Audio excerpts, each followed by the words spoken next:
오늘 우리에게 주시는 하나님의 말씀은 고린도전서 9장 1절에서 27절까지 말씀입니다. 봉독은 14절에서 27절까지 하겠습니다. 이와 같이 주님께서도 복음을 전하는 사람들에게는 복음을 전하는 일로 살아가라고 지시하셨습니다.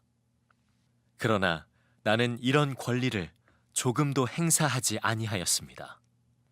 또 나에게 그렇게 하여 달라고 이 말을 쓰는 것도 아닙니다. 그렇게 하느니 차라리 내가 죽는 편이 낫겠습니다. 아무도 나의 이 자랑거리를 헛되게 하지 못할 것입니다. 내가 복음을 전할지라도 그것이 나에게 자랑거리가 될 수 없습니다.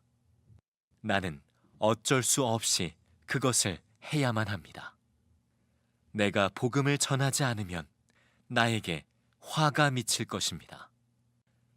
내가 자진해서 이 일을 하면 삭슬 받을 것입니다. 그러나 내가 마지못해서 하면 직무를 따라 한 것입니다. 그리하면 내가 받을 삭은 무엇이겠습니까? 그것은 내가 복음을 전할 때에 값 없이 전하고 복음을 전하는 데에 따르는 나의 권리를 이용하지 않는다는 그 사실입니다. 나는 어느 누구에게도 얽매이지 않는 자유로운 몸이지만 많은 사람을 얻으려고 스스로 모든 사람의 종이 되었습니다. 유대 사람들에게는 유대 사람을 얻으려고 유대 사람같이 되었습니다. 율법 아래 있는 사람들에게는 내가 율법 아래 있지 않으면서도 율법 아래에 있는 사람을 얻으려고 율법 아래에 있는 사람같이 되었습니다. 율법이 없이 사는 사람들에게는 내가 하나님의 율법이 없이 사는 사람이 아니라 그리스도의 율법 안에서 사는 사람이지만 율법 없이 사는 사람들을 얻으려고 율법 없이 사는 사람같이 되었습니다. 믿음이 약한 사람들에게는 약한 사람들을 얻으려고 약한 사람이 되었습니다. 나는 모든 종류의 사람에게 모든 것이 다 되었습니다. 그것은 내가 어떻게 해서든지 그들 가운데서 몇 사람이라도 구원하려는 것입니다. 나는 복음을 위하여 이 모든 일을 하고 있습니다. 그것은 내가 복음의 복에 동참하기 위함입니다.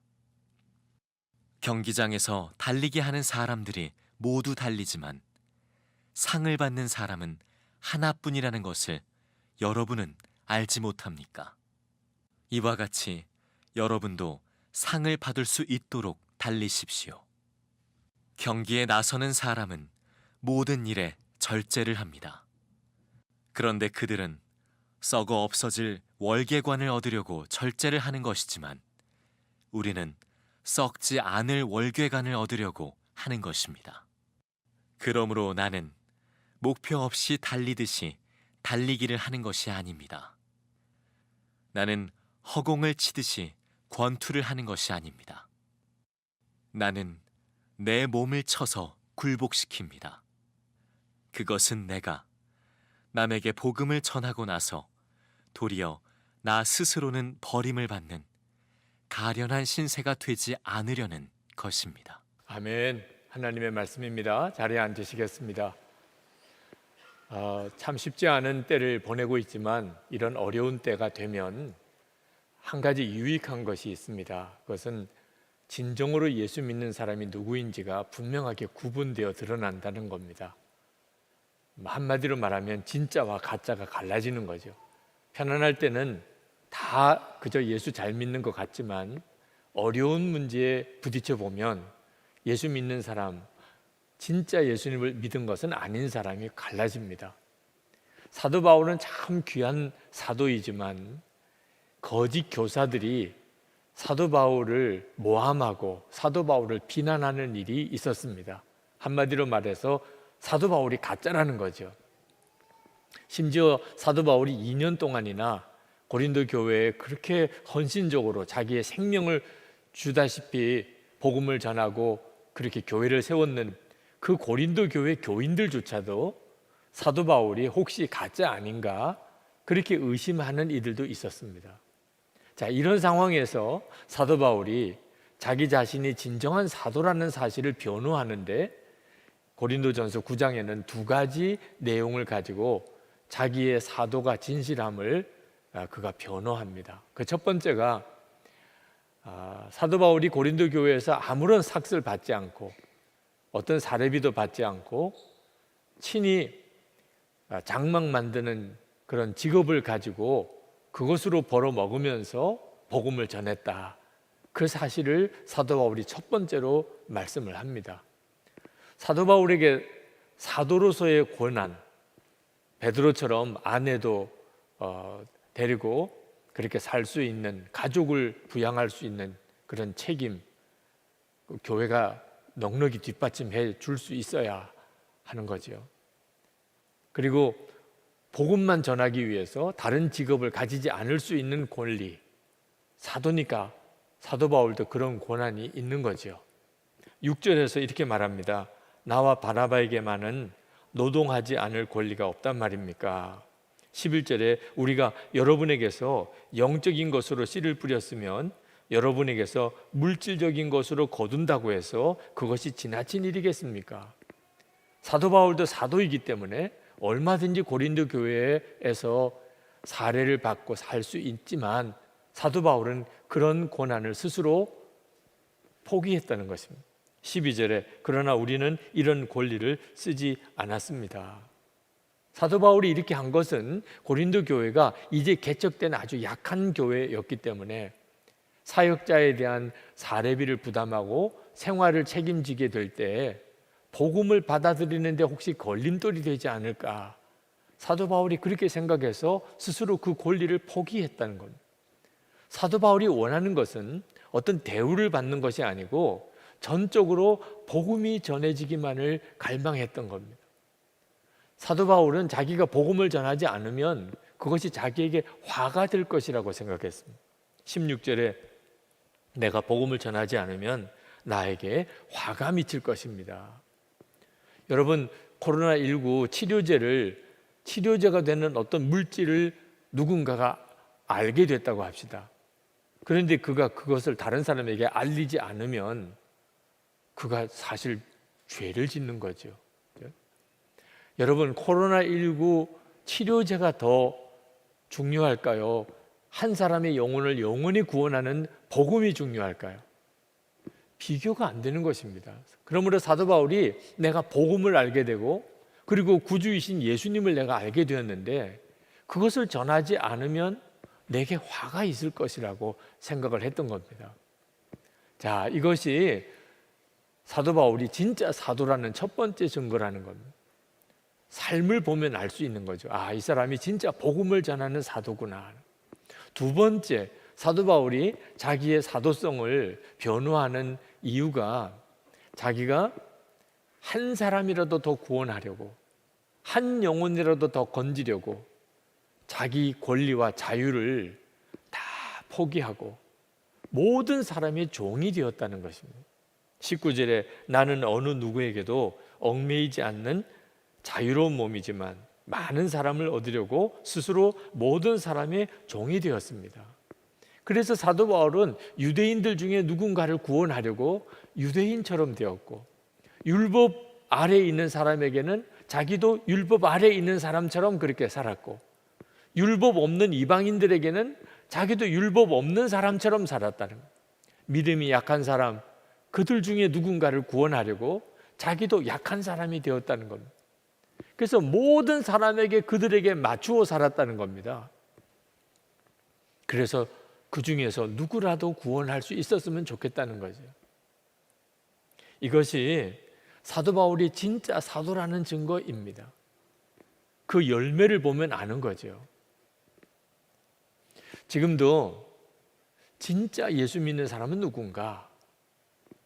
그것은 그 삶의 열매를 보면 아는 겁니다. 제가 부산에서 목회할 때 식사하는 자리에서 아주 곤혹스러운 말을 들을 때가 있었습니다. 저에게 음식을 이렇게 덜어다 주면서 그렇게 말씀하는 겁니다. 이건 목사님 모가지예요. 갑자기 내 모가지를 왜 말씀하시나? 경상도 사투리로 몫이라는 말을 모가지라고 그렇게 표현을 합니다. 정말 자기 몫은 자기 모가지에 해당이 될 정도로 중요하죠. 요즘 세상이 그런 세상입니다. 내 몫이다, 내 권리다. 그건 정말 목숨처럼 소중하게 여기고 무슨 일이 있어도 자기 몫은 꼭 챙기려고 하는 세상이 지금 세상이잖아요. 자, 이런 세상인데 자기 권리를 포기하고 자기 자유를 포기하고 다른 사람의 유익을 위해서, 다른 사람의 영혼을 구원하기 위해서 그렇게 산다면 이건 정말 특별한 사람이잖아요.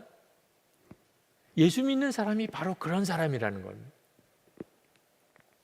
사도 바울은 자기 자신만 그런 게 아니고 고린도 교인들도 그렇게 살아야 한다고 말했습니다. 고린도 전서를 읽어보면 고린도 교회에 많은 문제가 있습니다. 첫 번째는 분쟁이 있었습니다. 또 하나는 결혼 문제 때문에 논란이 있었습니다. 또 하나는 음식 문제 때문에 믿음이 약한 사람의 문제로 인해서 사도 바울이 상담을 해줘야 될 일도 있었습니다. 나중에 나오겠습니다만 성찬 문제 때문에 시험도 생겼습니다. 영적인 은사 문제 때문에 또 시끄러워지기도 했습니다. 그런데 어떤 문제 앞에서도 사도 바울이 주신 답은 딱 하나입니다. 자기 자신의 입장에서 보지 말고 자기 권리, 자기 유익을 챙기지 말고 다른 사람의 입장에서 보라는, 다른 사람의 유익을 먼저 챙기라는, 이것이 사도 바울이 고린도 교회에 주신 답이었습니다.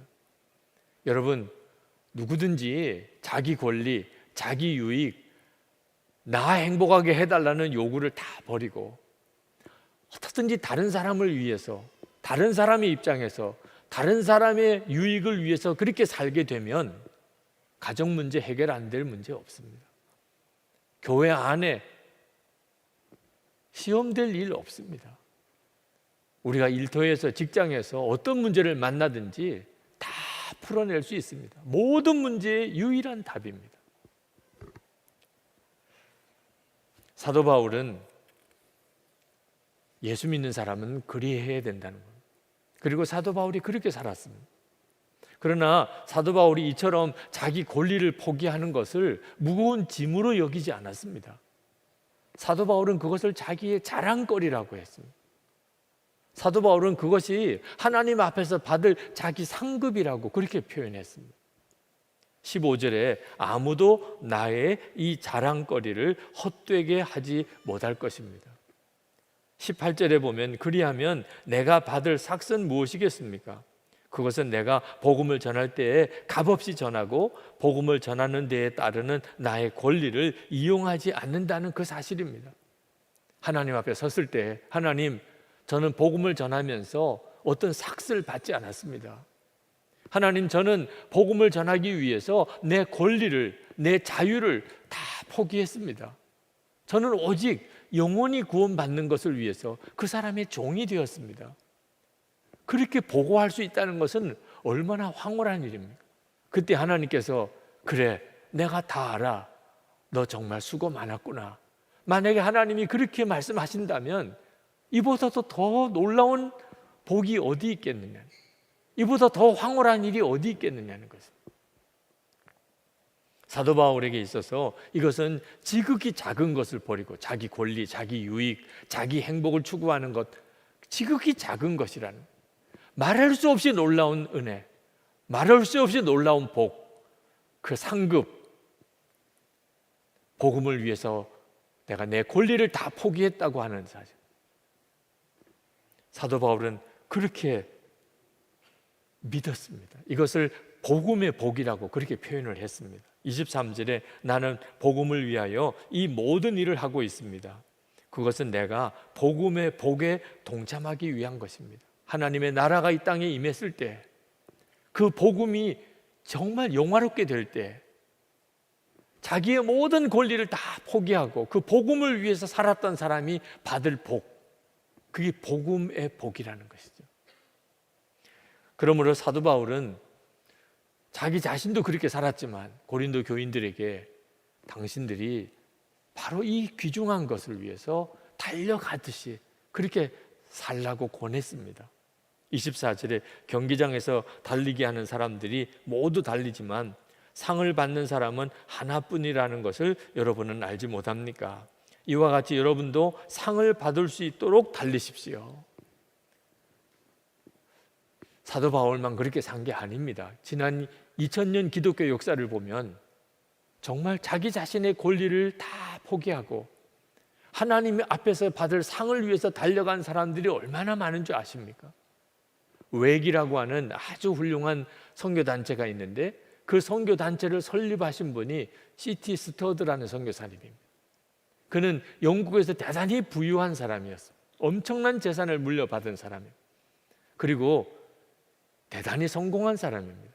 캠브리지 대학을 다닐 때 그는 그 당시 영국에서 가장 탁월한, 뛰어난 크리켓 선수였습니다.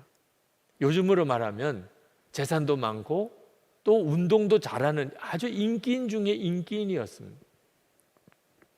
그런데 그는 25살에 무디의 설교를 듣고 거듭납니다. 그리고 영적인 눈이 뜨입니다.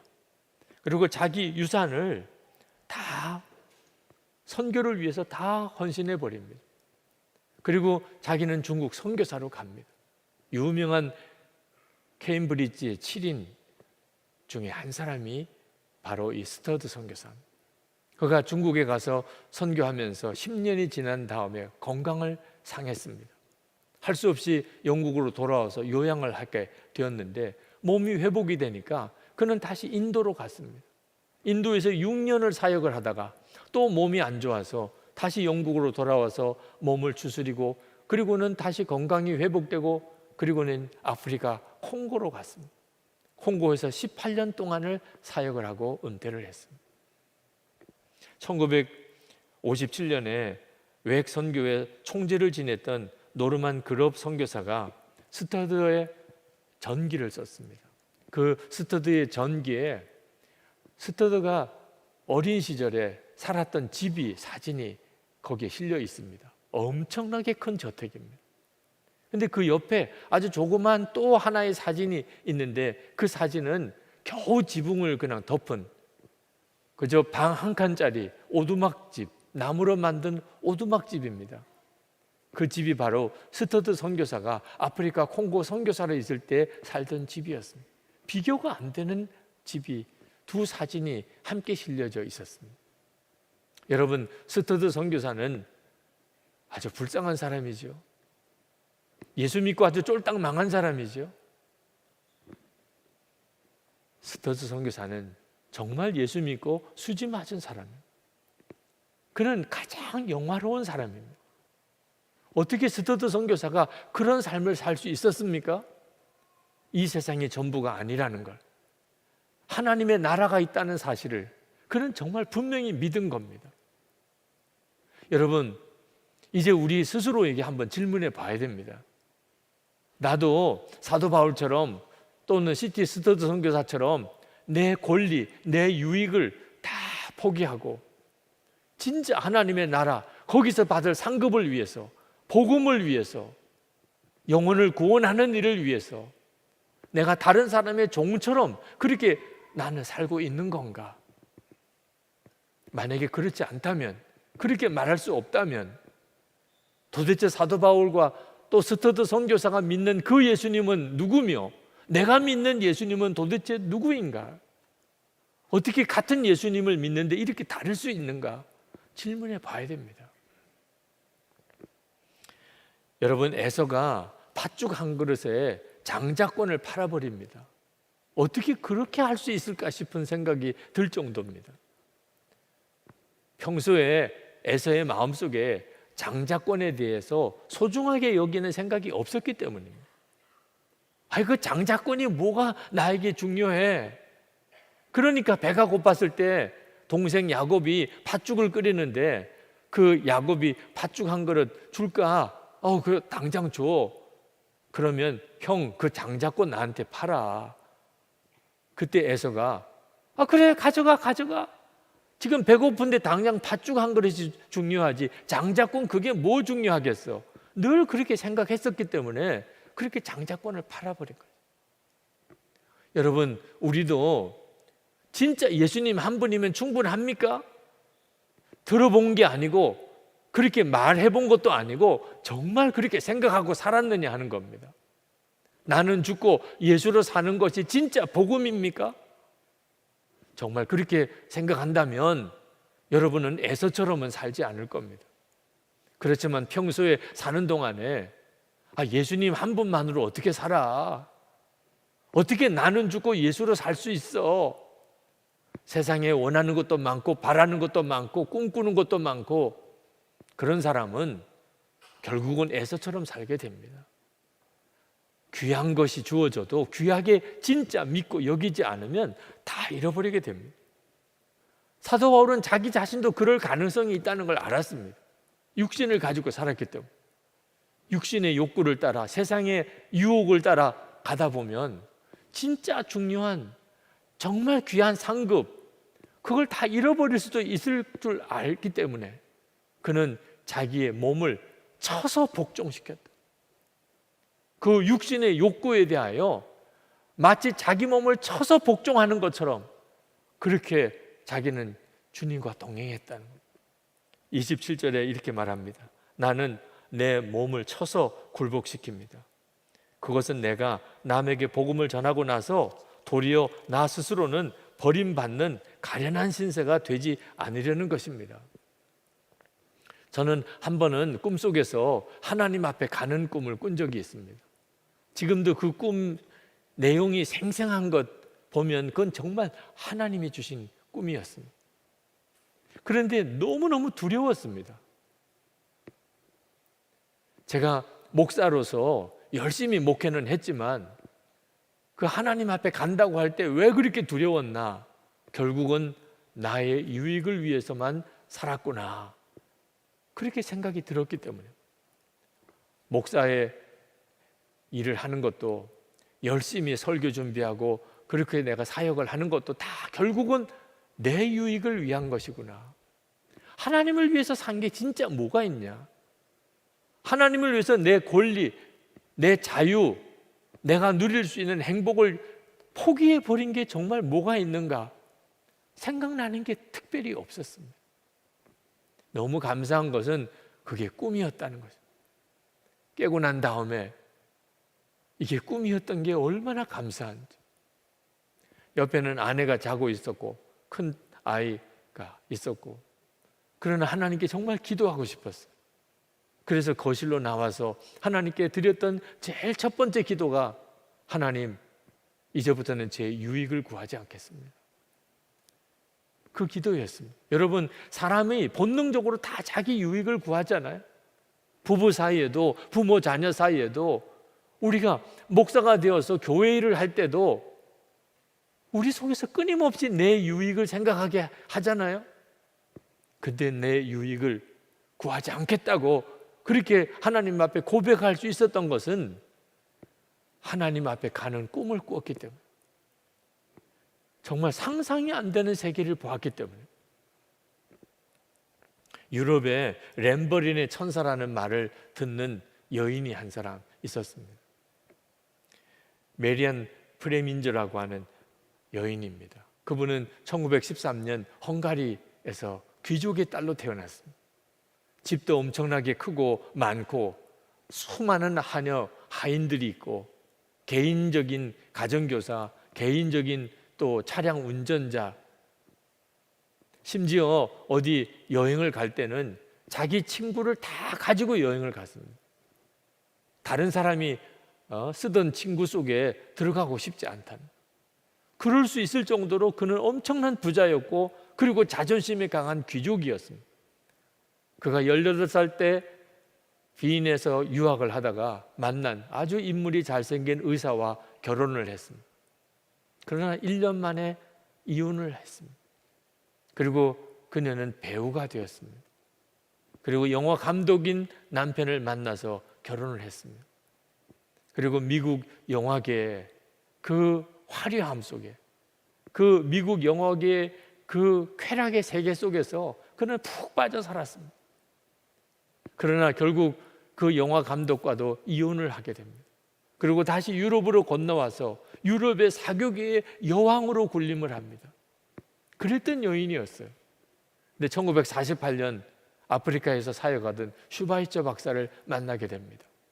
유럽의 어느 작은 시골 마을에 있는 교회에서 오르간 연주회를 하는 슈바이처 옆에서 그 연주하는 악보를 이렇게 옆으로 옮겨주는 일을 섬기면서 슈바이처 박사와 대화를 하게 됩니다. 그리고 그때 이 메리안 프레인저의 마음속에 놀라운 빛이 임했다고 했습니다. 지금까지 자기가 살던 삶과 전혀 다른 삶이 있다는 것을 깨닫는 빛이라고 했습니다. 램버린, 아프리카에 있는 램버린 병원이 있는 그곳에서 슈바이처 박사의 초청이 왔습니다. 한번 이 아프리카 이 병원에 와보지 않겠느냐. 그는 다 내려놓고 아프리카 램버린으로 갔습니다.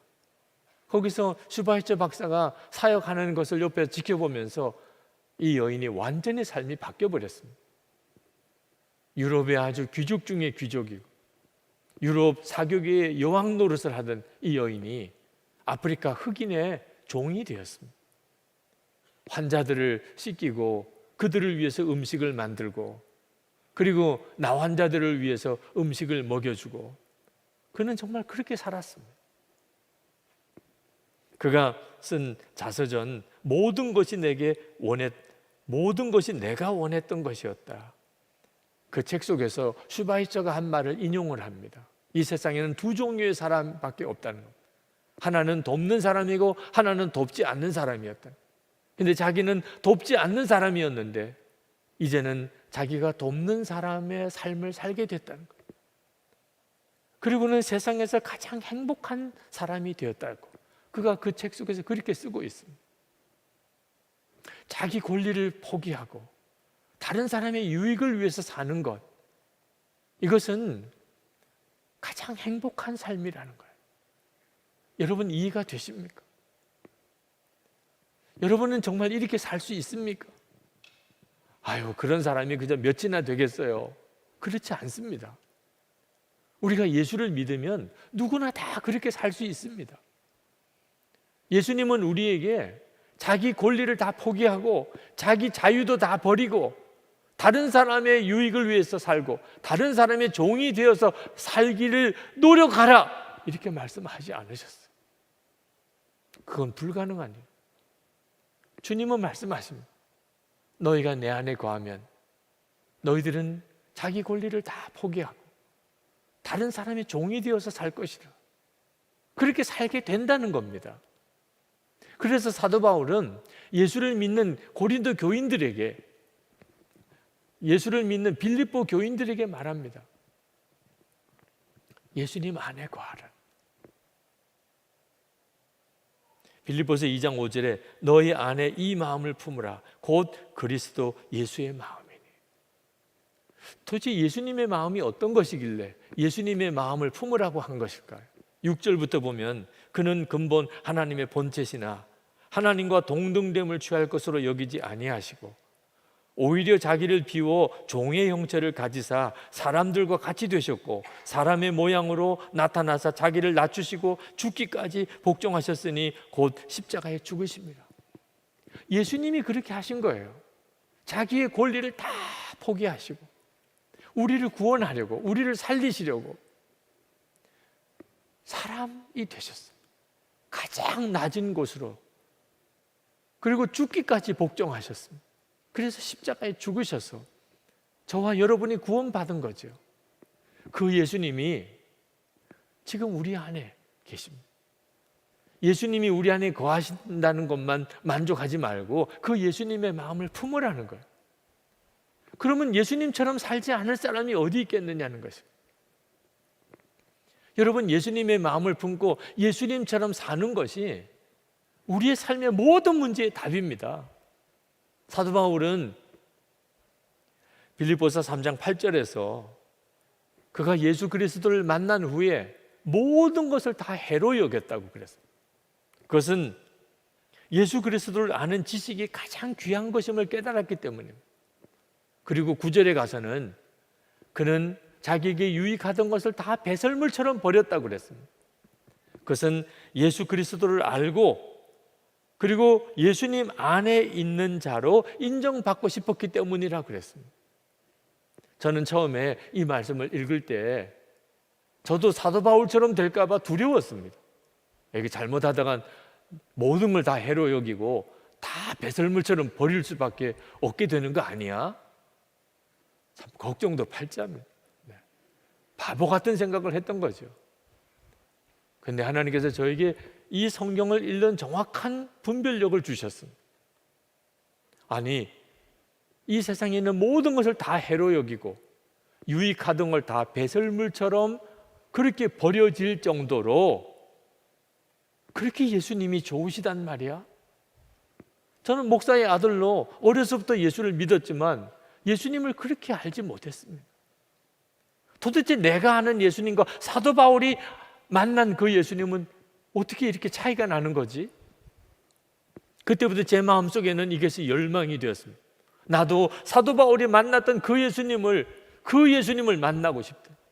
모든 것이 다 해로 여기고 모든 것을 다 배설물처럼 버릴 수 있을 정도로 그렇게 좋은 예수님을 알고 예수님 안에서 발견되기를 원할 정도로 도대체 그 예수님을 나도 만나고 싶다. 여러분, 정말 그렇게 하셔야 하는 것입니다.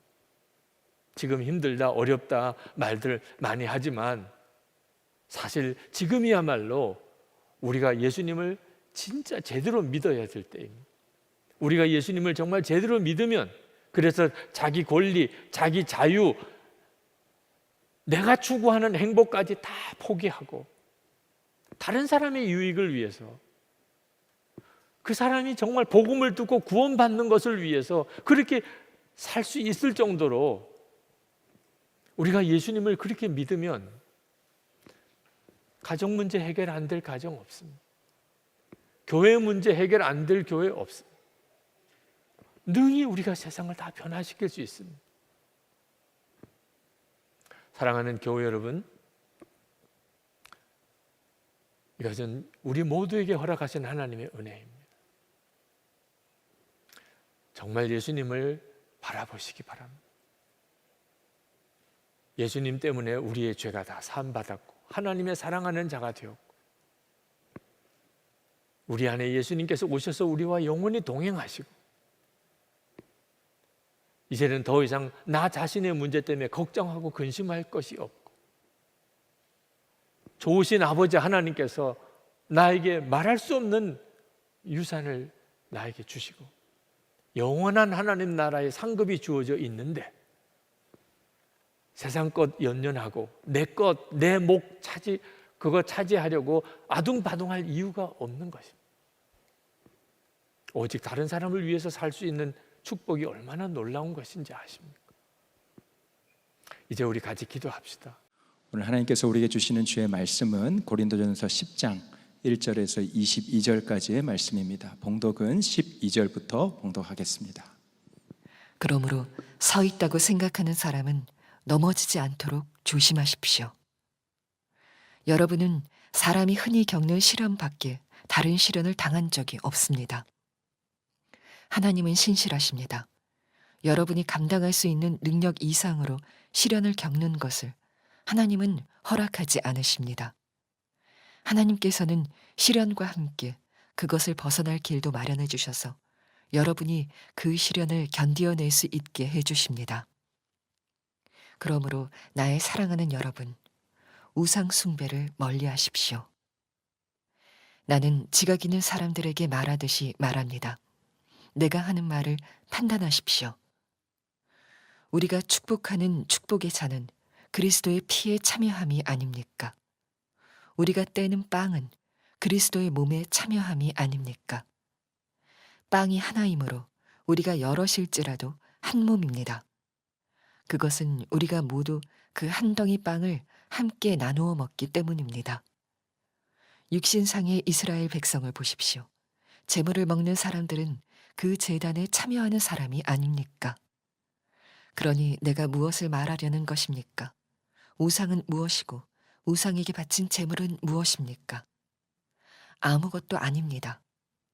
이방 사람들이 바치는 제물은 귀신에게 바치는 것이지 하나님께 바치는 것이 아닙니다. 여러분이 귀신과 친교를 가지는 사람이 되는 것을 나는 바라지 않습니다. 여러분은 주님의 잔을 마시고 아울러 귀신들의 잔을 마실 수는 없습니다. 여러분은 주님의 식탁에 참여하고 아울러 귀신들의 식탁에 참여할 수는 없습니다.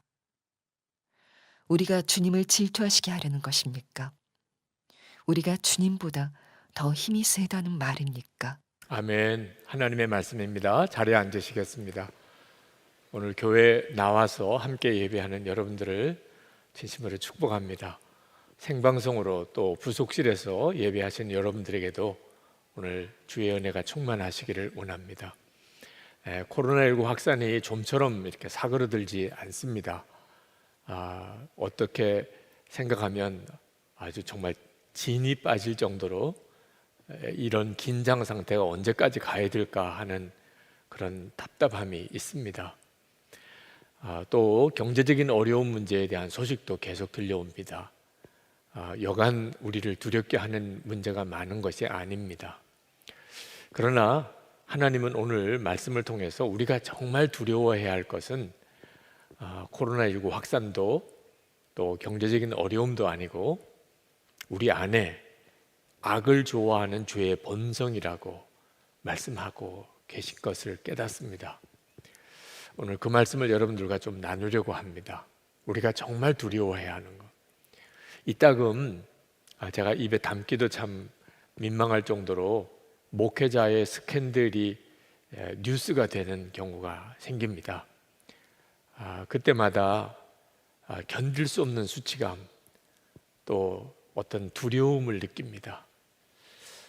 상상이 안 되는 일이 벌어지는 경우도 봅니다. 그럴 때마다 마음이 깨달아지는 것이 죄에서 자유로운 사람은 이 세상에 아무도 없다는 것입니다. 사도 바울이 오늘 고린도전서 10장에서 고린도 교회 교인들에게 정말 해주고 싶은 말씀, 꼭 귀담아 들어야 된다는 말씀으로 이 본문을 시작을 합니다. 1절에 보면 나는 여러분이 이 사실을 알기 바랍니다. 사도 바울이 뭔가 지금 고린도 교인들에게 정말 말해주고 싶은 이야기가 있는데 그 이야기는 출애굽한 이스라엘 백성들 이야기입니다. 이스라엘 백성들이 출애굽하고 난 다음에 그들은 대부분 광야에서 다 죽습니다. 하나님 앞에 계속 죄를 범했기 때문입니다. 사도 바울은 있을 수 없는 일, 상상하기가 어려운 일이라는 뜻으로 지금 이 이야기를 인용하고 있는 겁니다. 사실 이스라엘 백성들은 그렇게 은혜를 받은 민족이 또 있을까 싶은 은혜를 받았습니다. 애굽에 종살이 하다가 출애굽을 하는데 그들은 홍해 바다가 갈라지는 기적을 통하여 그 애굽에서 떠납니다. 그 바다를 걸어서 바다를 지나오는 그 일을 사도 바울은 세례라고, 우리가 받은 세례라고 그렇게 표현을 합니다. 한 개인이 세례받은 것, 한 가족이 세례받는 것도 참 귀한데 이스라엘 백성은 민족이 통째로 세례를 받았습니다. 그들은 광야에서 농사 지어서 먹을 수 없었죠. 하나님이 매일 아침에 만나를 쏟아 부어 주셨습니다. 40년 동안, 무려 40년 동안 아침마다 주는 만나를 먹고 살았습니다. 광야에서 물을 어디서 얻습니까? 세상의 바위에서, 반석에서 물이 솟아나왔습니다. 그 반석은 예수 그리스도를 의미한다고 말했습니다. 광야에서 먹은 만나는 성찬을 의미한다고 그렇게 말했습니다. 그러니 이스라엘 백성들은 상상이 안 되는 은혜를 민족적으로 받은 겁니다. 자, 이 정도로 은혜를 받았다면 이스라엘 백성이 항상 하나님께 예배하고 찬송하고 언제나 하나님의 말씀에 순종하고 살아야 마땅하잖아요. 이 정도 은혜를 받았다면. 아니, 여러분들에게 홍해가 갈라지고 거기를 지나가는 경험을 여러분이 했다면, 한 40년 아침마다 만나를 내려주시는 걸 먹고 살았다면, 큰 바위가 터져서 생수가 터져 나오는 은혜를 받았다면, 여러분 정말 그렇게 하나님을 믿지 않겠습니까? 그런데 이스라엘 백성들이 얼마나 하나님 앞에서 악하게 살았는지, 그래서 결국은 광야에서 하나님이 다 죽였다는 거예요. 여호수아와 갈렙 외에는 다 광야에서 죽었다는 거예요. 사도 바울이 이 이야기를 고린도 교인들에게, 그리고 고린도 전서를 읽는 우리에게 경고 삼아 말씀하고 있는 겁니다. 우리도 예수 믿고 구원 받았지만 우리 속에는 악을 좋아하는 죄의 본성이 있다는 거예요. 그 악을 좋아하는 데 따라 살면 큰일 난다는 겁니다. 이스라엘 백성들 광야에서 죽는 것처럼 된다는 거예요. 6절 말씀에 보면 이런 일들은 우리 조상들이 악을 좋아하는 것과 같이 우리가 악을 좋아하는 사람이 되어서는 안 된다는 것을 우리에게 가르쳐주는 본보기가 되었습니다. 예수 믿고 구원 받았다고 우리 속에 있는 악한 마음, 육신의 정욕, 죄의 욕구가 없어지는 거 아닙니다. 여전히 우리는 육신을 가지고 살기 때문에 육신의 욕망, 악을 좋아하는, 그리고 이 죄된 본성은 우리에게 여전히 있습니다. 여러분이 그 사실을 명심하고 살아야 합니다. 만약에 이것을 잊어버리면 우리는 어느 순간에 그냥 악을 저지르고, 그리고 구원의 복을 다 잃어버리는 자가 되고 마는 겁니다. 사도 바울은 이스라엘 백성들이 저지른 죄를 4가지 여기서 말씀합니다. 7절 말씀에는 우상숭배, 8절에서는 음행의 죄, 9절에서는 하나님을 시험하는 죄, 10절에서는 하나님께 불평 원망하는 죄를 이스라엘 백성들이 광야에서 저지르고 그들이 죽어나갔습니다. 그런데 우상숭배, 또 음행의 죄, 하나님을 시험하는 것, 하나님께 원망 불평하는 것이 이스라엘 백성들만 아닙니다. 고린도 교회 교인들도 그랬고 지금 우리도 마찬가지입니다. 사도 바울은 특별히 이 일을 믿음이 좋다고 하는 사람들에게 아주 경고하면서 이 말씀을 하고 있습니다. 12절에 그러므로 서 있다고 생각하는 사람은 넘어지지 않도록 조심하십시오. 고린도 교회 교인들 중에는 자기는 믿음이 좋다고, 나는 영적으로 아주 굳건하게 서 있다고 자만하는 사람들이 있었습니다. 그들은 자기들이 모든 것을 다 알고 믿음으로도 견고하다고 생각하면서 오히려 사도 바울을 비난하고 사도 바울을 의심하는 일도 했습니다. 그리고 서로 잘났다고, 서로 자기가 믿음이 좋다고 얼마나 싸웠는지 고린도 교회는 싸우는 교회로 유명했습니다. 그들은 자기들이 믿음이 좋으니까 우상 숭배하는 신전에 가서 거기서 제물로 바친 그런 고기를 거리낌 없이 먹었습니다. 그리고 그것을 믿음이 좋은 증거라고 자랑했습니다.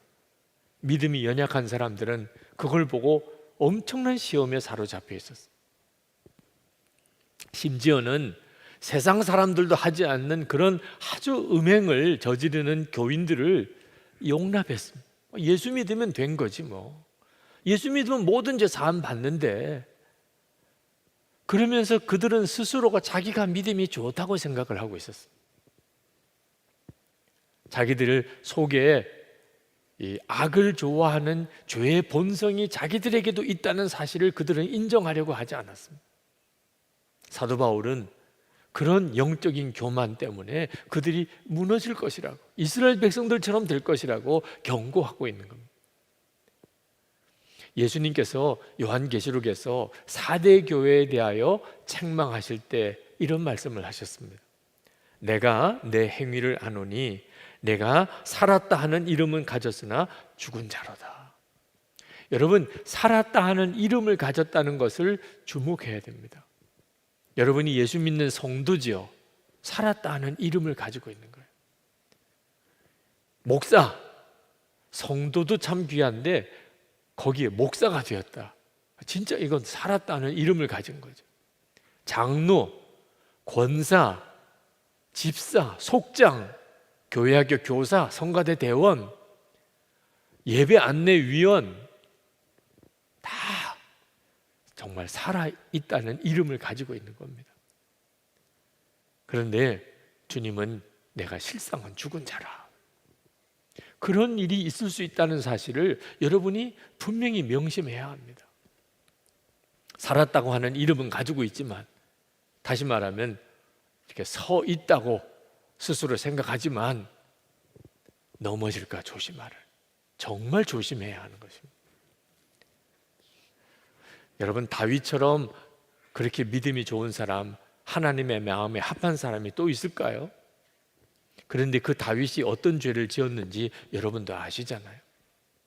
그렇게 충성스러운 부하 우리아의 아내 밧세바를 간음했습니다.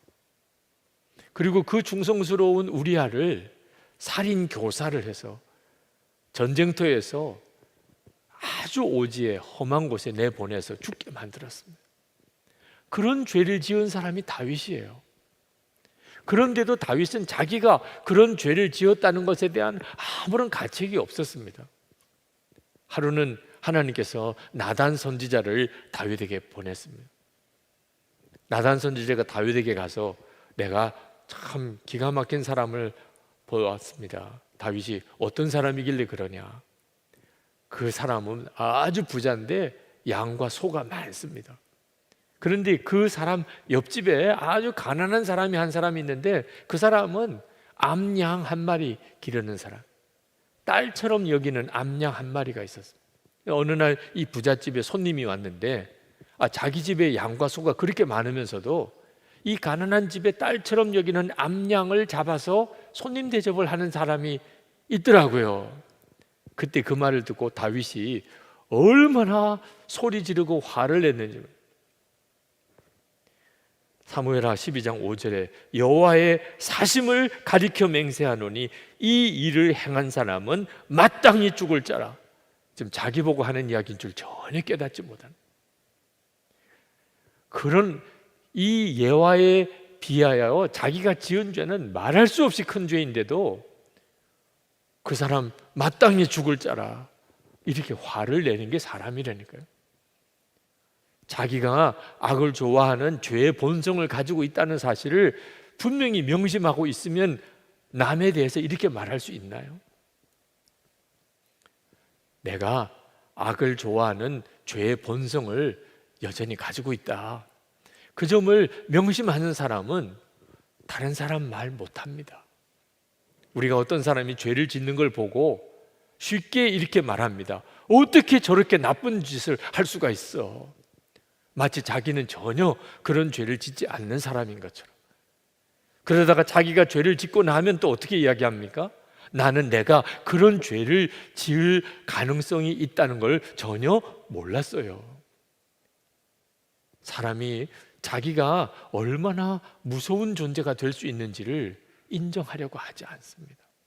그러니까 끊임없이 남 비난하고 정죄하고 판단하고 그리고 자기 자신에 대해서 조심하지 않는 것입니다. 저는 제가 그렇게 큰 죄인인 것을 몰랐어요. 어릴 때부터 듣기는 세상 모든 사람이 다 죄인이라고 그 교리적인 지식은 가지고 있었어요. 그렇지만 사람이 다 똑같은 죄인이라고 생각할 수가 없었어요. 진짜 정말 나쁜 사람 있고 또 괜찮은 사람도 있는 거죠. 저는 아무리 생각해도 그렇게 나쁜 사람 같지는 않았었습니다. 그런데 제가 주님을 정말 인격적으로 만나고 회심할 때 하나님께서 저에게 제 죄성을 보여주셨어요. 기절하는 줄 알았어요. 제가 그렇게 죄인인 줄을 몰랐어요. 그때 하나님이 저에게 제 죄에 대해서 3가지를 깨닫게 하셨어요. 첫 번째는 제가 진짜 하나님을 믿고 있지 않았다는 것입니다. 장애인이 될 정도로 그렇게 절박한 상황에 갔을 때 그때도 저는 하나님보다는 제 육신의 아버지를 찾았어요. 제가 정말 하나님을 진짜 믿었다면 하나님부터 찾았죠. 그 사실을 깨닫고 제가 얼마나 꼬꾸라지며 회개했는지 모릅니다. 나는 진짜 하나님을 믿는 사람이 아니구나. 목사인데도. 여러분, 하나님을 믿지 않는 죄가 그렇게 큰 죄입니까? 그렇죠. 어떻게 천국에 가요? 하나님을 진짜 믿는 사람이 아니에요. 그런 사람이 어떻게 천국에 간다고 할 수 있겠어요? 두 번째 죄가 은밀한 죄예요. 저는 사람만 보지 않으면 완전히 정말 딴 사람처럼 그렇게 행동하는 사람이었어요. 사람들마다 다 숨겨놓은 혼자만에 있을 때 행동, 부끄러운 짓이 있잖아요. 저는 그러면서도 그저 사람 보는 앞에서 괜찮으면 되는 줄 알았어요. 예수님이 진짜 제 마음에 거하시는 것을 믿지 않고 있는 거죠. 예수님이 제 안에 거하시는 것을 정말 믿는다면 어떻게 은밀한 죄가 있을 수 있겠어요? 예수님이 저와 함께 계신 것을 진짜 믿지 않으면서 어떻게 천국에 갈 수 있겠어요? 세 번째 깨닫게 된 것이 마음의 죄는 큰 죄라고 생각을 못했어요. 여러분, 사람을 죽인 죄하고 미워하는 죄가 어떻게 같겠습니까? 실제로 간음한 죄와 음욕을 품는 게 어떻게 같겠어요? 근데 성경을 읽어보니까 똑같다는 거예요. 하나님은 똑같이 보신다는 거예요. 그러니 제가 사람을 죽이고 간음한 죄를 실제로 지은 것과 똑같다. 여러분, 살인죄를 지은 사람이 어떻게 목사일을 하며 간음죄를 지은 사람이 어떻게 목사일 수 있겠어요? 저는 목사직을 내려놓으려고 했었어요. 그런 죄를 저도 지으면서 다른 사람을 판단하고 정죄하고 살았으니 영적으로는 교만하고 바리새인 중에 바리새인이었던 거예요. 영적인 눈이 뜨이고 그리고 정말 회심하게 되는 순간에 가서 보니까 제가 얼마나 큰 죄인인지, 제 속에 제가 악을 좋아하는 그런 죄된 본성이 제 안에 여전히 있다는 사실을 깨닫고 정말 기절하는 줄 알았습니다. 그걸 깨닫고 난 다음부터 제 삶과 생각은 완전히 달라져 버렸어요. 그러나 여러분, 우리가 그런 악을 좋아하는 죄의 본성을 가지고 있기 때문에 어쩔 수 없이 죄만 짓고 살 수밖에 없다, 그 말은 아닙니다. 우리에게 이 악한 본성이 있지만, 그러나 우리는 예수를 믿고 난 다음에 얼마든지 죄 안 짓고 살 수 있어요. 어떤 시험이 오나 어떤 시련이 오나 얼마든지 우리는 이길 수 있어요. 하나님이 우리에게 그렇게 은혜를 주셨어요. 하나님은 우리가 감당할 수 없는 시험이나 시련은 주시지 않아요. 우리가 어떤 시련과 시험을 만나면 반드시 이길 길을 열어주세요. 13절 말씀에 이렇게 말씀합니다. 여러분은 사람이 흔히 겪는 시련밖에 다른 시련을 당한 적이 없습니다. 하나님은 신실하십니다. 여러분이 감당할 수 있는 능력 이상으로 시련을 겪는 것을 하나님은 허락지 않으십니다. 하나님께서는 시련과 함께 그것을 벗어날 길도 마련해 주셔서 여러분이 그 시련을 견디어낼 수 있게 해주십니다. 우리 안에 악을 좋아하는 죄의 본성이 있어요. 그런데 어떻게 우리가 그 죄의 본성대로 살지 않을 수 있나요? 하나님이 우리에게 어떤 시험과 시련도 이길 수 있는 은혜를 주셨기 때문이에요. 그게 우리 안에 오신 성령 하나님이세요. 성령 하나님께서 우리 안에 오셔서 하시는 일이 뭔지 아십니까? 우리가 육신의 본성을 따라 살지 않고 예수님을 바라보고 예수님의 인도하심을 받으며 살게 해주시는 분이 성령님, 그분이 하시는 일이에요. 이것이 바로 우리가 시련을 만날 때 하나님이 벗어날 길을 마련해 주셨다는 것입니다. 우리는 혼자서 죄와 싸우는 사람이 아니에요. 우리 안에 오신 성령께서 우리를 도와주고 계세요. 우리가 육신의 본성, 죄를 좋아하는 그 육신의 본성에 끌려가지 않도록 주님을 바라보게 해주고 그 주님과 동행하는 삶을 살도록 계속 우리를 이끄세요. 그래서 우리가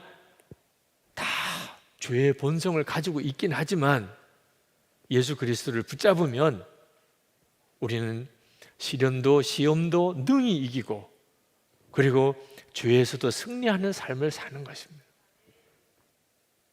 겉으로 믿음이 좋아 보이는 사람이 어느 순간에 그냥 맥없이 죄에 무너지는 경우를 봅니다.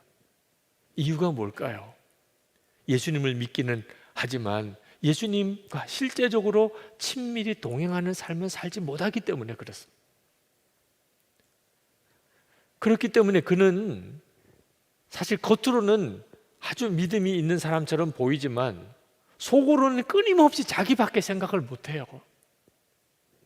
그리고 세상의 성공, 세상의 명예, 그리고 세상의 정욕, 세상의 쾌락에 끊임없이 기웃거리고 거기에 매여 삽니다. 마음이 공허하기 때문이에요. 예수님을 믿기는 하지만 실제로 예수님을 몰라요. 예수님으로부터 오는 기쁨, 예수님이 주시는 평안, 예수님과 동행하는 말할 수 없는 놀라운 능력이 그에게는 없어요. 사람은 그렇게 영적으로 공허하면 견딜 수가 없어요. 무언가는 채워져야 돼요. 그래서 세상이 주는 것을 붙잡는 거예요. 사도 바울이 지금 고린도 교인들에게 바로 그 점을 지적해 주고 있는 겁니다. 마귀는 끊임없이 우리의 육신의 욕망을 건드립니다. 우리가 예수를 믿어도 여러분, 마귀는 끊임없이 여러분의 악을 좋아하는 죄의 본성을 충동질합니다. 그래서 예수 믿은 구원받은 자의 삶을 살지 못하게 하는 거예요. 가정에서도, 교회에서도, 직장과 일터에서도 예수 믿는 사람답게 살지 못하게 하는 거예요.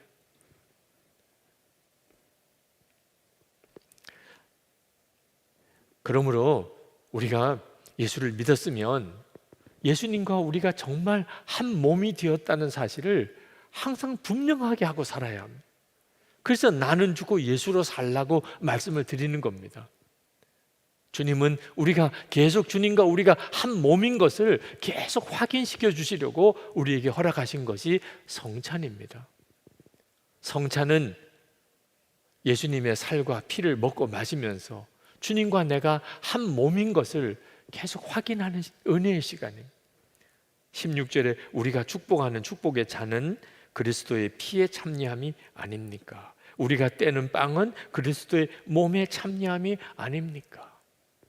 성찬을 받으면서 예수님과 나는 한 몸이구나, 주님과 나는 하나가 되었구나, 그 사실을 확인하라는 거예요. 그리고 우리는 내가 성찬 받았 사람이다, 나는 성찬의 떡을 먹고 성찬의 잔을 마신 사람이라 항상 잊어버리지 말고 살아야 돼요.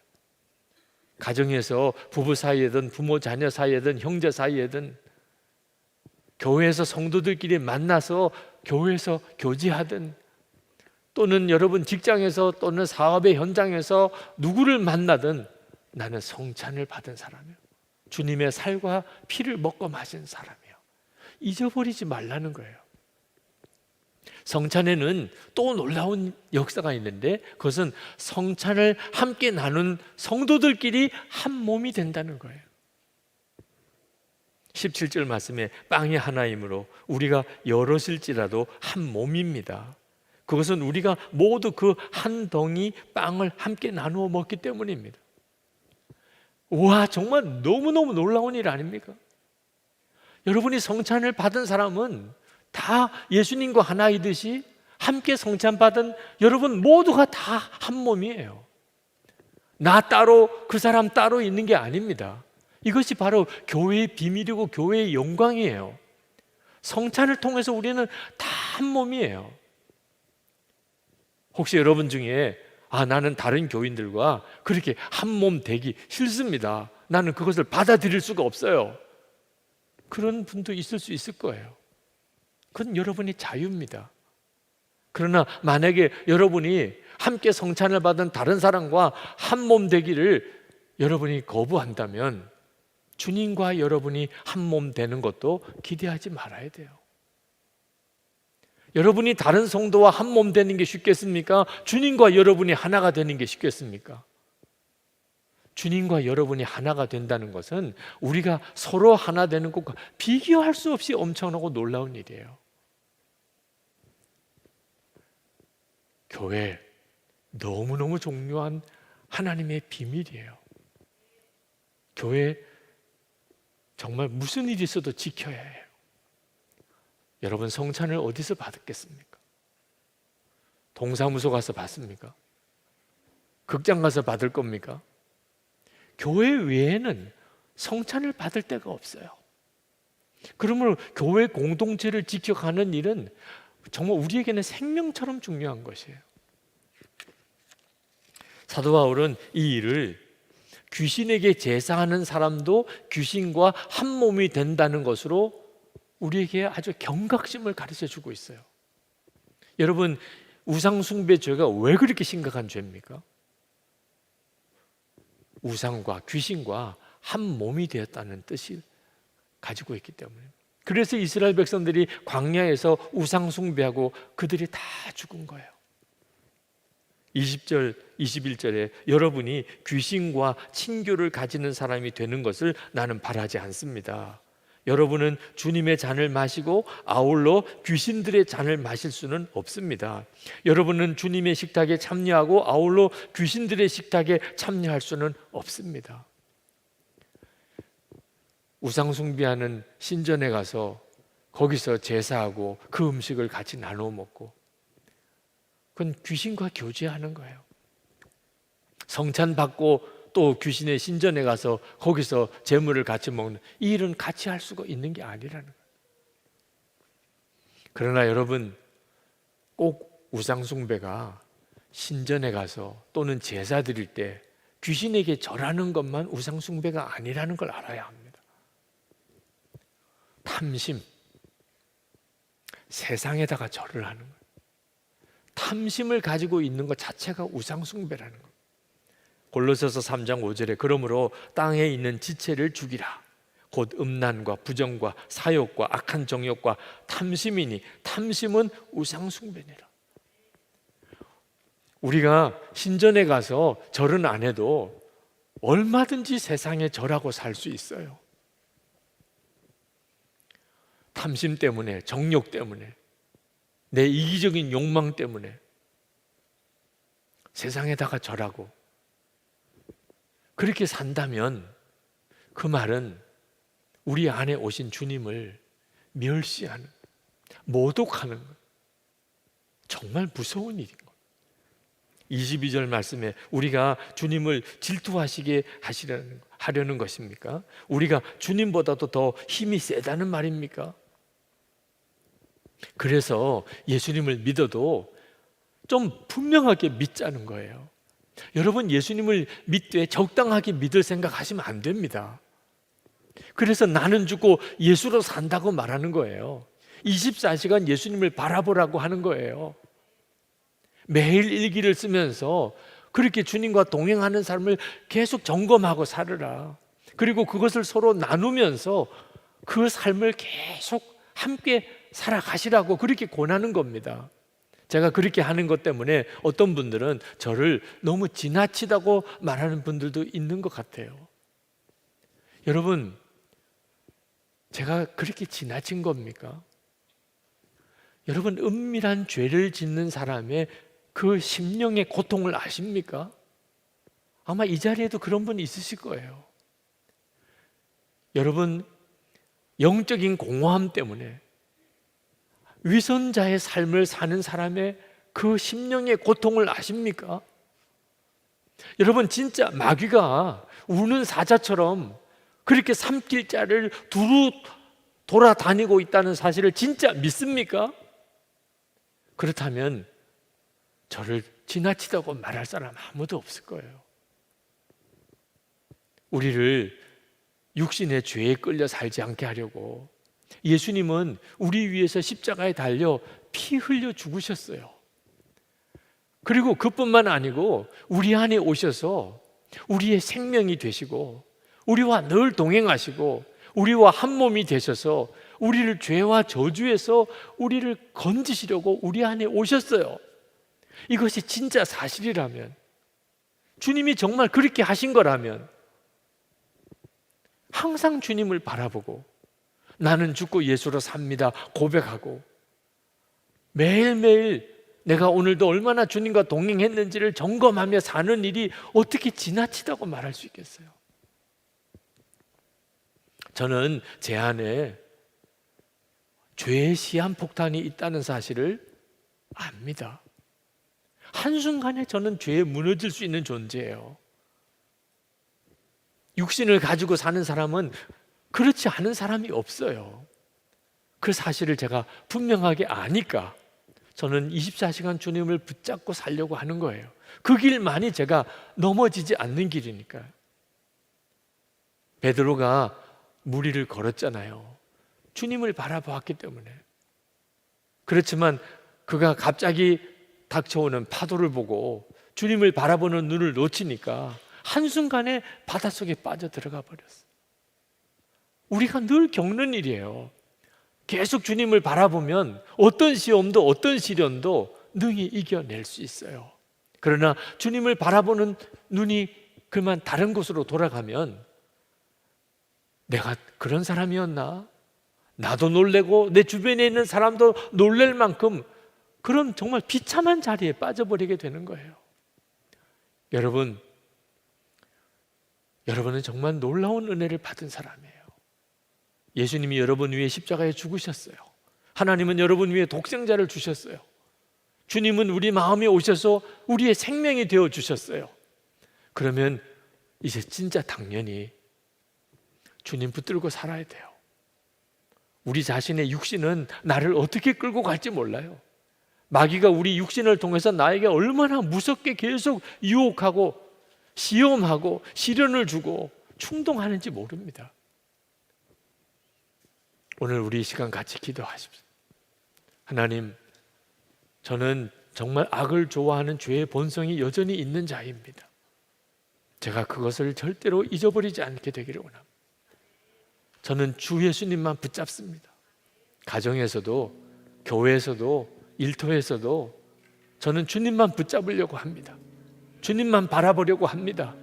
주님, 저를 인도하소서. 저를 붙잡아 주소서. 어떤 시련이 올지라도 하나님이 감당치 못할 시험 주신 적이 없습니다.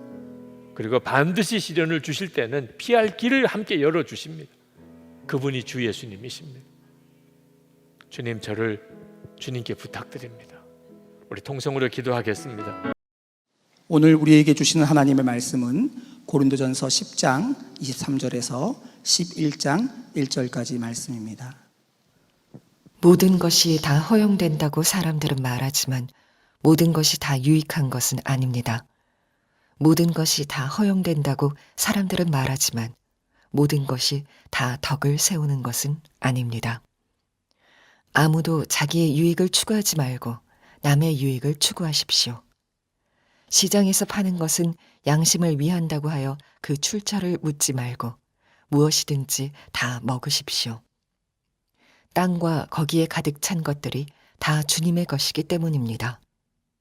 불신자들 가운데서 누가 여러분을 초대하여 거기에 가고 싶으면 여러분 앞에 차려놓은 것은 무엇이나 양심을 위한다고 하여 묻지 말고 드십시오. 그러나 어떤 사람이 이것은 제사에 올린 음식입니다 하고 여러분에게 말해주거든 그렇게 알려준 사람과 그 양심을 위해서 먹지 마십시오. 내가 여기에서 양심이라고 말하는 것은 내 양심이 아니라 다른 사람의 양심입니다. 어찌하여 내 자유가 남의 양심의 비판을 받아야 하겠습니까? 내가 감사하는 마음으로 참여하면 내가 감사하는 그 음식 때문에 비방을 받을 까닭이 어디에 있습니까? 그러므로 여러분은 먹든지 마시든지 무슨 일을 하든지 모든 것을 하나님의 영광을 위하여 하십시오. 여러분은 유대 사람에게도 그리스 사람에게도 하나님의 교회에도 걸림돌이 되지 마십시오. 나도 모든 일을 모든 사람의 마음에 들게 하려고 애씁니다. 그것은 내가 내 이로움을 구하지 않고 많은 사람의 이로움을 추구하여 그들이 구원을 받게 하려는 것입니다. 내가 그리스도를 본받은 사람인 것과 같이 여러분은 나를 본받는 사람이 되십시오. 오늘 주님이 우리에게 주시는 말씀의 핵심은 하나님의 영광을 위해서 살라는 것입니다.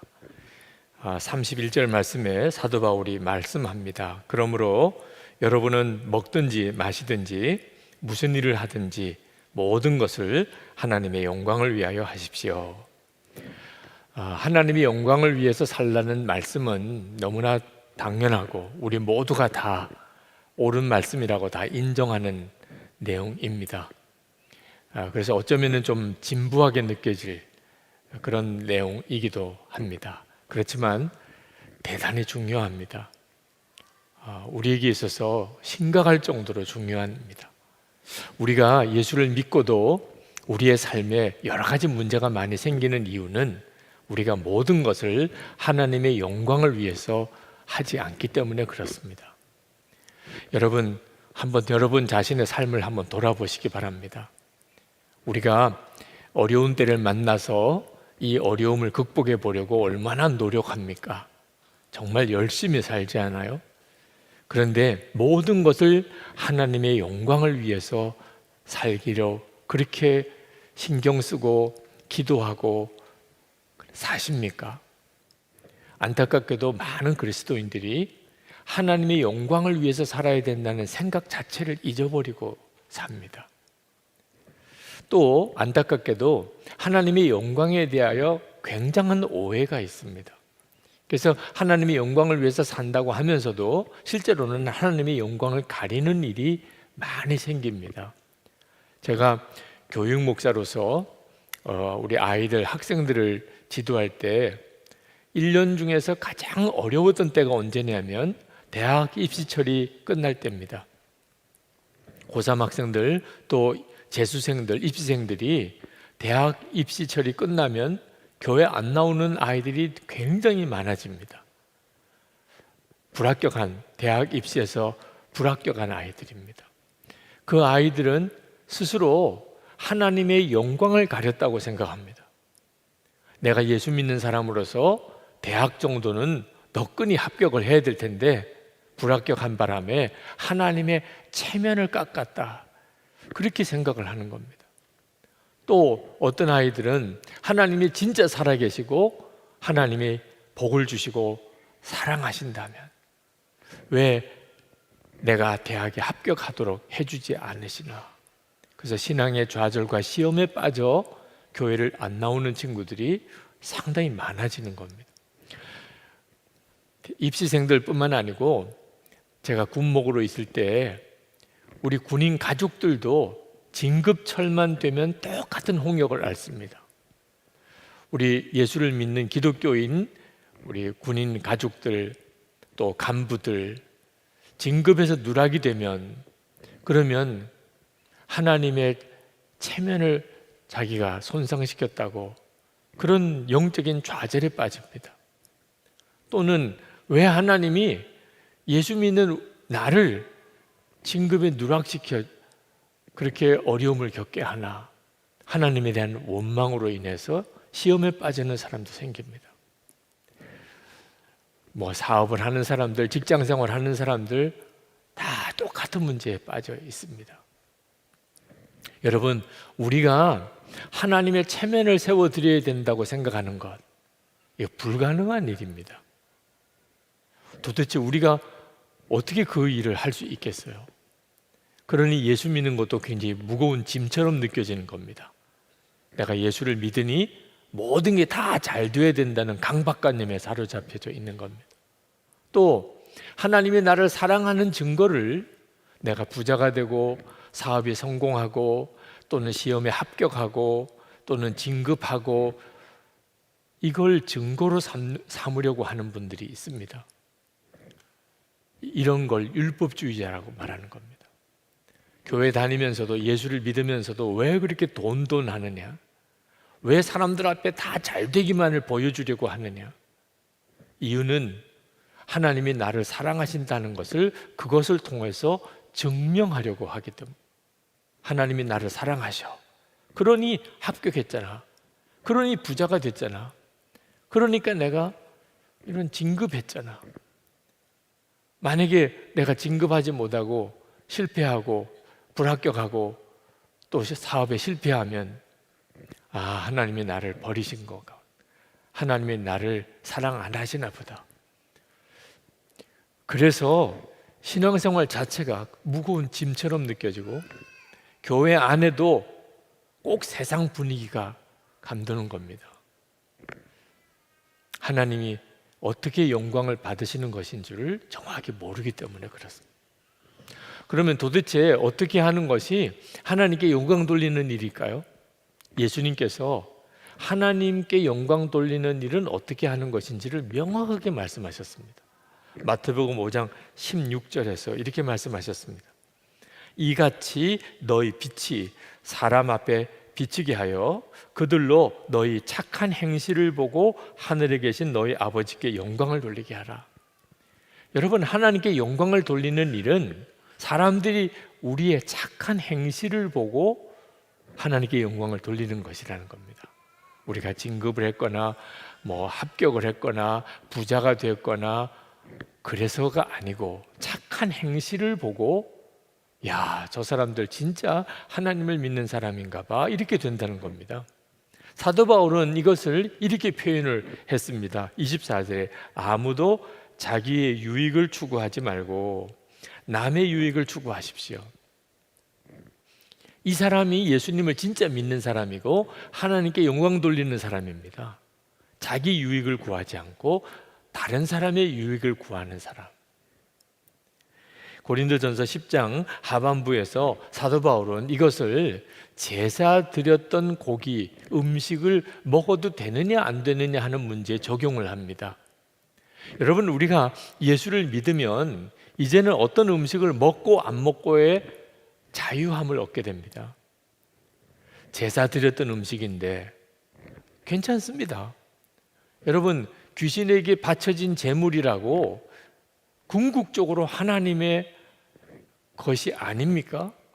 이 세상에는 모든 것이 다 하나님의 것입니다. 그러니까 하나님께 감사하고 먹으면 아무 상관없습니다. 어떤 음식은 귀신에 속한 것이고 어떤 음식은 하나님에 속한 것 아닙니다.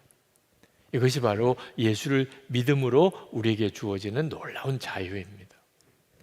그런데 문제는 어떤 사람이 귀신에게 바쳐진 음식은 거기에 귀신이 씌었을 거야, 이 음식은 귀신의 것이야, 이렇게 생각하는 사람이 있는 경우가 문제가 됩니다. 여기에 영적인 교만이 있는 사람과 진짜 하나님의 영광을 위해 사는 사람이 갈라지게 됩니다. 영적인 교만이 있는 사람은 우선순위가 자기가 가지고 있는 지식입니다. 아무 문제가 없어. 귀신에게 바쳤다고 제사 드리는 음식이라고 하나님의 것 아니야, 먹어도 상관없어. 이런 사람은 영적인 교만이 있는 사람. 그런데 하나님의 영광을 위한 사람은 이것 때문에 이 음식은 귀신에게 속한 거야 라고 생각하는 사람 양심이 시험을 받을 수가 있겠구나. 그러면 안 먹어야 되겠다. 얼마든지 그 고기 먹을 수 있지만 그 양심이 약한 사람, 믿음이 약한 사람 때문에 나는 그 음식 안 먹겠습니다. 이런 사람은 하나님의 영광을 위해서 사는 사람이라는 겁니다. 사도 바울이 25절에서 28절까지 이 고기를 먹는 세 가지 경우에 대해서 말씀을 하고 있습니다.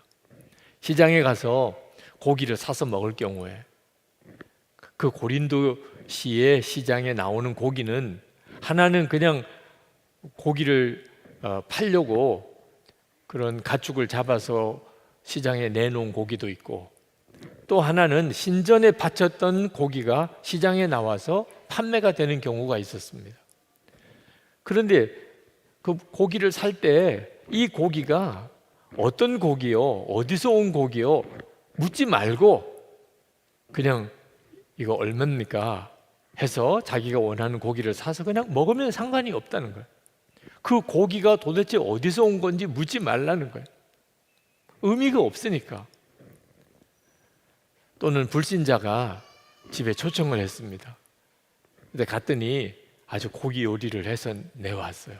먹음직스럽습니다. 그럴 경우 이 고기가 어디서 나온 고기요 묻지 말고 그냥 맛있게 먹으면 된다는. 그런데 그 불신자가 이 고기가 신전에 제사 드렸던 그 고기예요. 그렇게 묻지도 않았는데 그런 말을 하면, 그러면 그 사람의 양심을 생각해서 먹지 말라. 그 사람은 이 고기는 귀신에게 속한 고기인데 예수 믿는 사람도 먹나 이렇게 생각하고 본다는 겁니다. 그럴 경우에는 먹지 말라. 이것이 바로 사도 바울이 하나님의 영광을 위해서 사는 사람의 태도가 어떤 것인지를 말씀해 주는 것이었습니다. 먹든지 마시든지 무슨 일을 하든지 모든 것을 하나님의 영광을 위하여 하십시오. 내 유익을 구하지 말고 다른 사람의 입장에서, 다른 사람의 처지에서 항상 그의 유익을 구하는 그 태도가 하나님께 영광을 돌리는 것이라는 것. 사도 바울이 이렇게 살았던 이유는 어떤 사람에게든지 교회에든지 사도 바울이 걸림돌이 되지 않기 위해서 그랬다는 겁니다. 32절에 여러분은 유대 사람에게도 그리스 사람에게도 하나님의 교회에도 걸림돌이 되지 마십시오. 여기서 걸림돌이라는 말은 그 사람이 예수님을 믿고 구원받는데 장애가 되지 않도록 한다, 그런 뜻입니다. 여러분, 지금까지 살아오는 동안에 여러분 때문에 어떤 사람이 예수 믿고 구원받는데 장애가 되었다는 그런 일이 있었습니까? 저 사람 예수 믿는 사람인데 저 사람 하는 행동을 보니까 기분이 너무 나빠. 나는 예수 안 믿을 거야. 혹시 이랬던 적이 있었나요? 사도 바울에게 있어서는 그것처럼 정말 마음 아픈 일은 없었다는 거예요. 나는 어떤 사람에게나 교회나 절대로 걸림돌이 되지 않기를 원합니다. 여러분, 혹시 지금도 그런 사람 생각나는 사람 없습니까? 여러분 때문에 교회 가고 싶은 마음 안 들 거다. 여러분 때문에 예수 믿던 마음 다 잃어버렸다. 혹시 그런 경우 없나요? 그러면 이것부터 먼저 해결해야 한다는 것. 사도 바울이 고린도 교인들에게 나를 본받는 자가 되라, 엄청난 말씀을 했습니다. 고린도전서 11장 1절에 내가 그리스도를 본받는 사람인 것 같이 여러분은 나를 본받는 사람이 되십시오. 이 교만한 말처럼 느껴지지만 실제로 이 내용은 그렇지가 않습니다.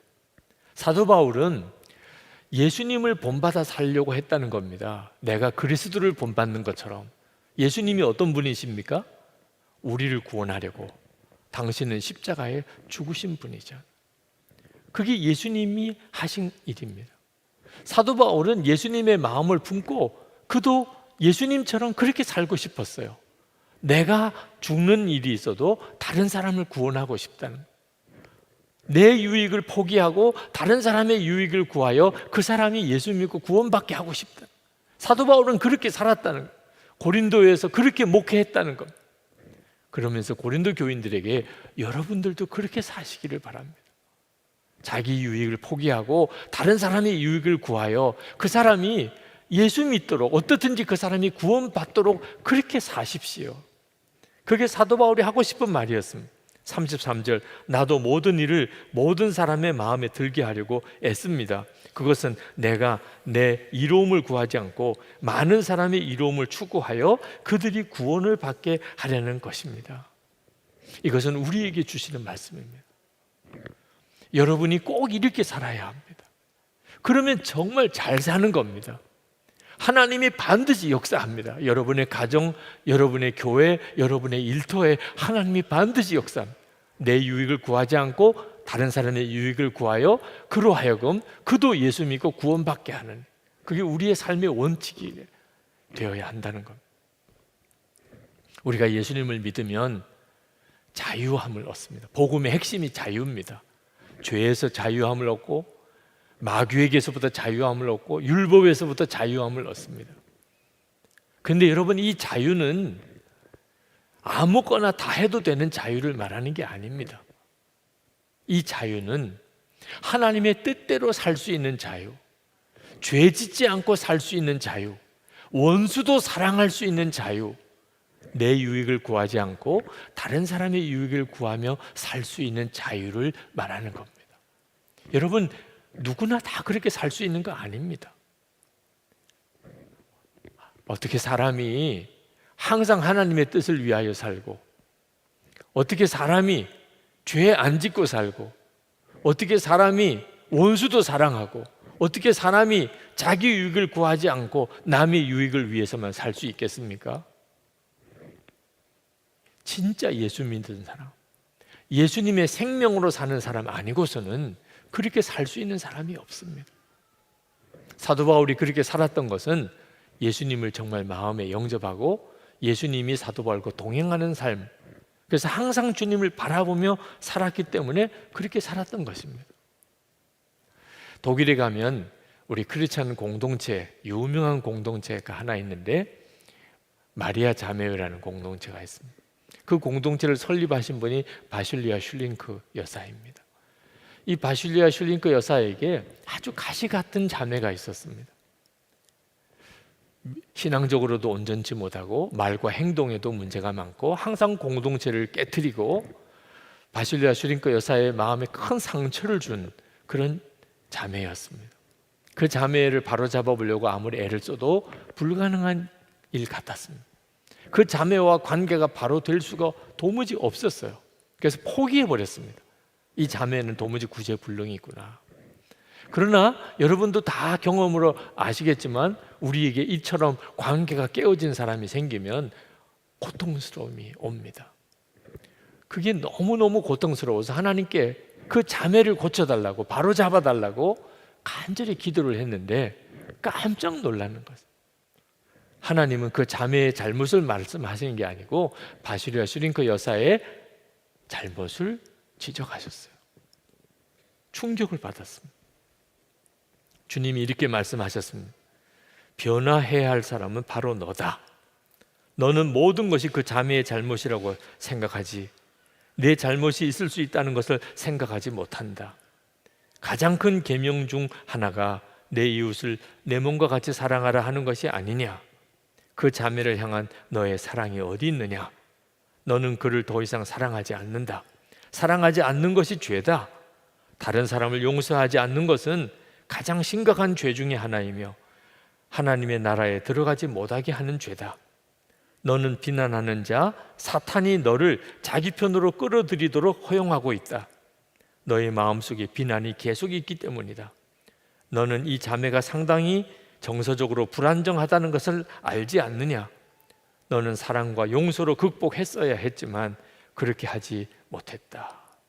바실리아 슐링크 여사가 예수님의 말씀을 듣고 심장이 멎는 것 같다고 그랬습니다. 주님은 계속 말씀하셨어요. 이제 용서하지 않는 엄청난 죄악과 원통함을 회개할 수 있도록 기도하라. 내가 회개로 불타오를 때 내 피로 사함을 받을 것이다. 나의 피가 너를 깨끗하게 함과 동시에 너의 굳어진 마음은 부드러워질 것이며 원통한 대신 사랑이 흘러나올 것이다. 바실리아 슐링크 여사는 그 주님의 말씀에 순종해서 하나님 앞에 이 애통한 마음을 주시기를 기도합니다. 주님의 말씀을 들은 날 이후로 깊은 회개를 위해 기도했습니다. 몇 달 동안 아침마다 20분을 따로 떼어 통회하는 마음을 구했습니다. 그리고 주님께서는 통회함을 허락하셨습니다. 주님의 말씀대로 참회는 불쌍한 죄인인 나를 그 어느 때보다도 더 예수님께로 가까이 이끌어 주었고 주님께서 나를 통해 새 일을 행하시는 것을 경험할 수 있었습니다. 내 삶을 그토록 힘들게 만들었던 그 사람을 향한 긍휼한 사랑을 부어 주신 것입니다. 바실리아 슐링크 여사의 마음에 그 자매를 향한 마음이 확 바뀌어 버렸어요. 그러면 된 거죠, 뭐. 그렇죠? 그런데 얼마 지나지 않아서 그 자매가 바실리아 슐링크 여사에게 또 막 극심한 분노를 쏟아놓는 일이 일어났습니다. 그녀가 나에게 분노의 말을 쏟아놓았을 때 우리가 서 있던 장소를 아직도 기억합니다. 그때 나 자신도 놀랍게 느껴질 정도로 화가 나기보다 내 안에 긍휼과 자비로운 사랑이 솟아나는 것을 느꼈습니다. 내가 그녀를 끌어안고 입을 맞추자 그녀는 놀란 눈으로 나를 바라보았습니다. 그날 이후로 어떤 변화가 일어났습니다. 우리의 관계는 더 이상 치료할 수 없는 것이 아니었습니다. 사랑으로 하나 될 수 있다는 희망이 일어났습니다. 이전에는 오직 그 자매가 무엇을 한 것과 그가 내게 잘못한 것만 보였는데 갑자기 나의 잘못을 보게 되었고 내가 죄인인 것을 깨달으면서 그녀에게 용서를 구할 수 있었습니다. 진심으로 그렇게 해야 한다는 느낌이 생겼고 이것이 그녀의 마음을 열게 했습니다.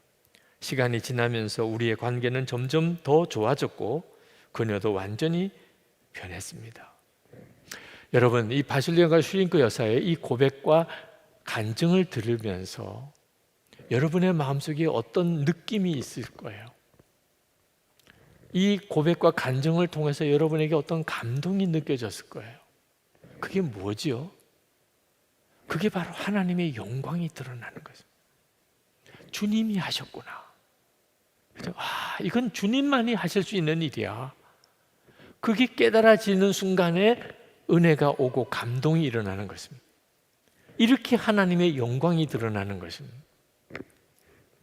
그러나 아무리 감동적이라도 이거는 억지로 우리가 만들어낼 수가 없는 거예요. 노력해서 이런 역사가 일어나지 않습니다.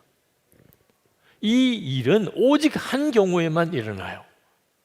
정말 예수님을 만난 경우입니다. 주님을 바라보는 눈이 뜨인 경우예요. 주님이 함께 계시는 것이 바라보아지면 그러면 우리는 어떤 사람에게도 주님께 하듯이 하게 됩니다. 그 사람이 아무리 나쁜 사람이라 나에게 아무리 원수같이 했다 하더라도 그를 주님께 하듯이 대하게 돼요.